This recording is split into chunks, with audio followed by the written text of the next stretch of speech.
मिट्टी का बेटा। उत्तर भारत के एक छोटे से गांव सोहनपुर में रहने वाला हरिराम एक साधारण किसान था।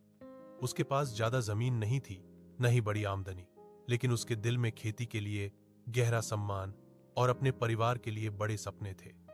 हरिराम का मानना था कि किसान सिर्फ अन्न उगाने वाला नहीं, बल्कि पूरे देश का पेट भरने वाला होता है।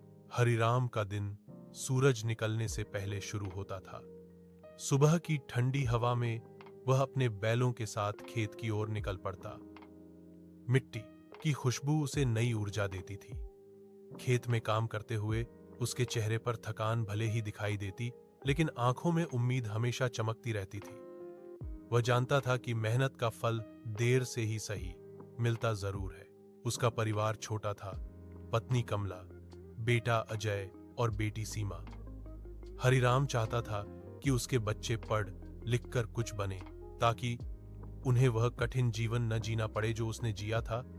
लेकिन पढ़ाई के लिए पैसे जुटाना आसान नहीं था। कई बार फसल अच्छी न होने पर उसे कर्ज भी लेना पड़ता था। एक साल गांव में भयंकर सूखा पड़ा। बारिश समय पर नहीं हुई और खेतों की मिट्टी दरकने लगी। फसलें सूख गईं और किसानों की चिंता बढ़ गई। कई किसान हताश होकर खेती छोड़ने की बात करने लगे। हरिराम भी परेशान था, लेकिन उसने हार नहीं मानी। उसने कृषि अधिकारी से सलाह ली और नई तकनीक अपनाने का फैसला किया। उसने कम पानी में उगने वाली फसल बोई और टपक सिंचाई जैसी सरल विधि अपनाई।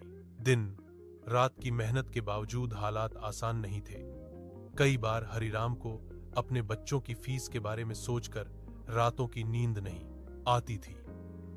एक दिन साहूकार ने आकर कर्ज लौटाने का दबाव बनाया।